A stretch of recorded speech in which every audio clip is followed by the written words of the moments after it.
Now, thinking like a startup has nothing to do with the size of your organization. There's a company in Illinois called ITW. It's a 90-year-old company, $16 billion in revenue, whole line manufacturing.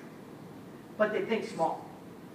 What they do is every time a business unit reaches $200 million in sales, they slice it in half. Because they'd rather have lots of little $100 million scrappy, urgent, hungry business units than one giant, bureaucratic, clunky, slow-moving, boring company. So it's all about the way you think. It has nothing to do with the size of your balance sheet or how many people you have in your company. So take a look at the difference between small company thinking and big company thinking. Small company thinking is about embracing risk instead of avoiding it. It's about urgency versus moving slow. Creating new ideas versus protecting the old ones. It's bottom-up ideation. Ideas coming from everywhere in the company instead of only those being pushed from the top down. It's a company that's idea-centric instead of rule-centric. Nimble versus bureaucratic.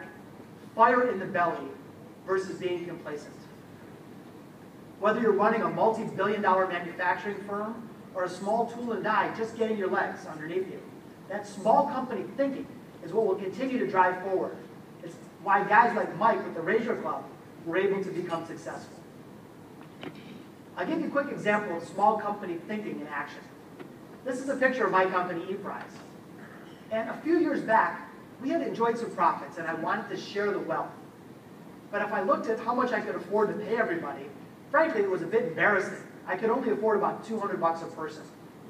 So rather than handing out an inept bonus, I said, we got to get creative. We got to think small. So what I did is I kidnapped the company. I unplugged the servers, turned off the phones, and said, guys, I'm kidnapping you. So I took everybody to the closest Best Buy. I gave everyone a $200 gift card and said, you have to spend it right now. Pandemonium erupted. People running up and down the aisles. Oh, did you get the Xbox? Did you get the digital camera?